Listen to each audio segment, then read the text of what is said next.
Chicago Cubs have their man, Alex Bregman. But what about Nico Hoerner?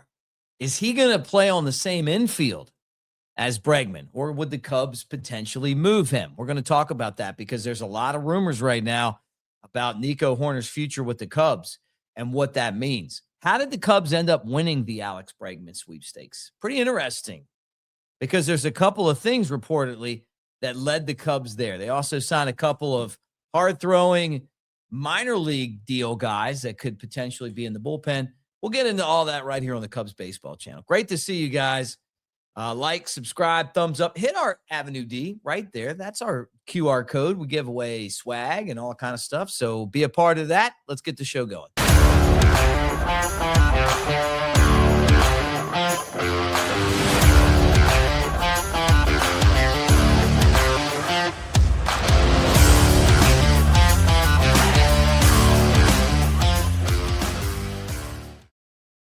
What do you say, everybody? Mick Nation, Cubs Baseball channel. No matter where I'm at, I'm coming at you guys with a new show, and I appreciate all of you guys for hanging out here on the channel today. All right, let's get right into it. Nico Hoerner trade rumors, they're pretty hot. It was reported that the Giants checked in on Nico. When you start to hear a lot of buzz about a potential deal, that there's a reason why. Maybe some other teams are interested in him. And the latest one is the Seattle Mariners. Remember, the Mariners last year had a spectacular season. They lost, though, to the Blue Jays in Game 7 of the ALCS. The Blue Jays have gone out and gotten better. They could potentially even get better than they are right now, right? They signed Okamoto, the Japanese third baseman with power. They signed Dylan Cease, who arguably is the best free agent pitcher on the market, or at least at the beginning of this offseason he was. So what are the Mariners doing to get better? Maybe a trade with the Cubs for Nico Hoerner is what they're thinking of. You guys know, look, we all love Nico.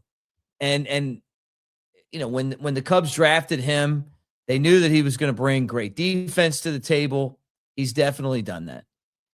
He is a big-time plus WAR guy because of his defense, the way that he runs the bases, and also his ability to hit in the clutch. So he's just a solid player. Now, he's going to be a free agent at the end of the year, and I just don't know that the Cubs are going to want to pay him that big money. And then the other part of it is that the Cubs have a guy that could slide into that spot, and Matt Shaw. So I'm telling you right now that Nico Hoerner could potentially be traded before the season's over, and then maybe one of the starters, like a Jameson Taillon, if somebody wanted to pick that contract up, because the Cubs have an abundance of starters, which is not a bad thing. But, when you're looking at the way that the money works, you may move one of those guys out, a higher paid guy, to try to help the payroll situation, give you some flexibility. Now, with all of that said, I don't want Nico traded, and I don't think you guys do either, but it's a business decision. Matt Shaw hits for more power, and the way that, a lot of these analytics guys look at the game, doubles and home runs mean a lot more than batting average.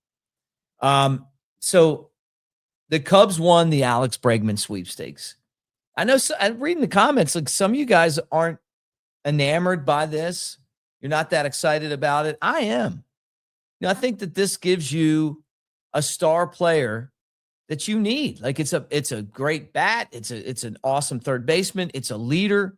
You ask Red Sox fans, and they're like, this guy's kind of a heart and soul guy of your team. And the Red Sox paid a heavy price for him.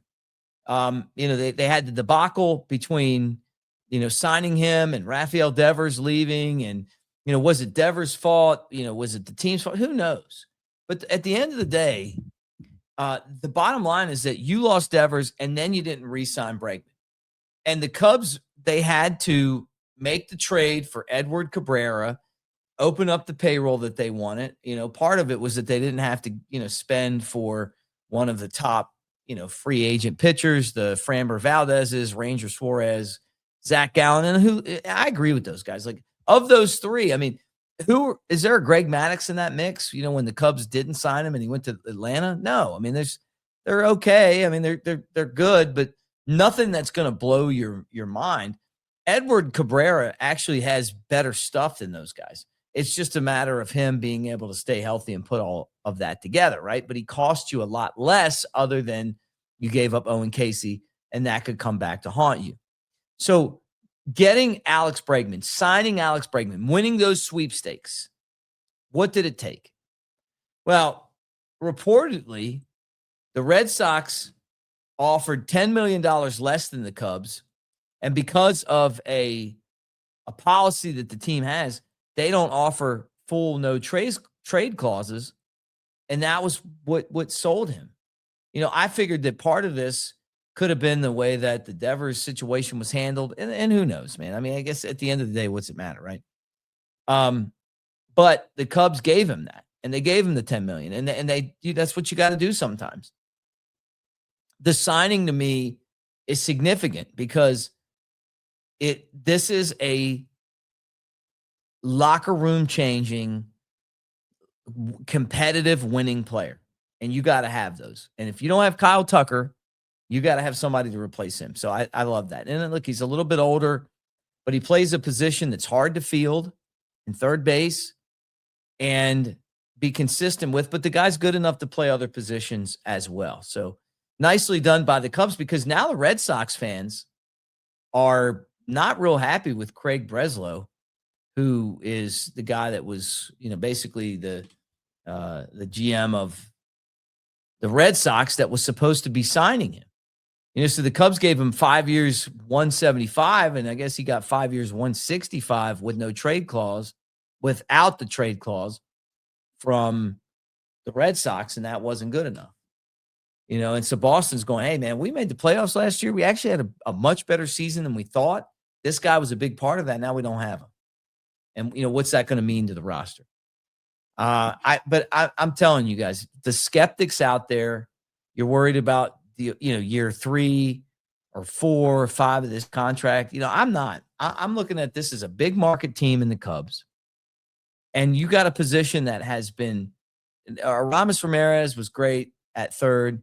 I felt like they put KB there. He was probably too big for the position. Probably one of the reasons his back's messed up now, but he did a great job when he was there. But it's been hard to field a solid third baseman.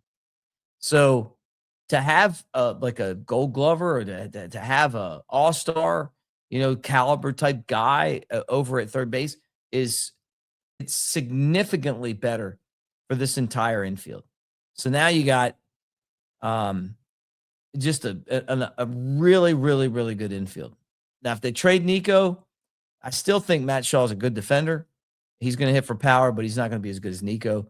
And I'm not going to be surprised if the Cubs don't move Nico. Like I said before, I think the Cubs, if they could get the right catcher, should be in the market for that. And then obviously with the extra starters, maybe you try to find like some good relief help. But you don't make this trade if you trade Nico Hoerner for minor leaguers, because that's not what this team needs. You got to have big league guys that can come in and jump right in. So if that's what the situation is, I don't think the Cubs should make a move. Cubs signed a couple of pitchers to minor league deals. One of them, Corbin Martin. He's a right-handed pitcher. Dude throws hard. I think this is, what you see with relievers. But 93, 95, he can get it up to 98. He's got good command. He's got very hard, late-breaking slider and a developing curveball and changeup. He's projected as maybe a number 2 or number 3 starter if he ever really kind of got it all together. Super athlete. People love that about him. And he's one of these guys that has a real good feel for his pitches, control, but he's had injuries.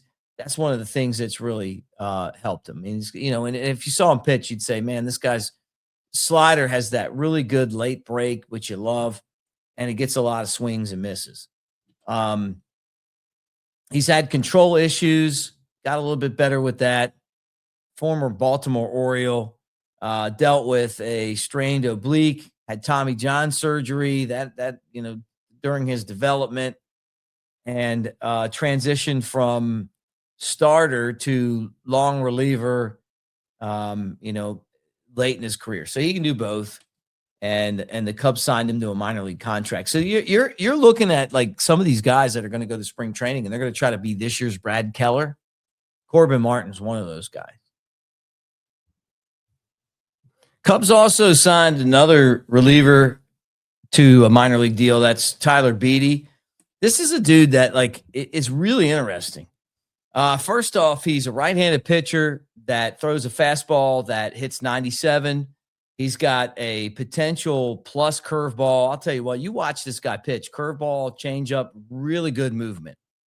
You know, the problem he's had is below average command. And he has a very high walk rate, which, you know, those are two things that are never going to help you when you pitch, right? But 97, sits 94, 95, great sink and run. His secondary pitches, that potential 12-6 curveball with amazing depth and a fading changeup. Like this dude, if he ever figured it out, could be fantastic. But he's got a smooth, athletic delivery with a good lower half use of his body to create deception. And it makes it hard for batters to pick up his pitches. He also's got some grit, man. He's a great competitor, right?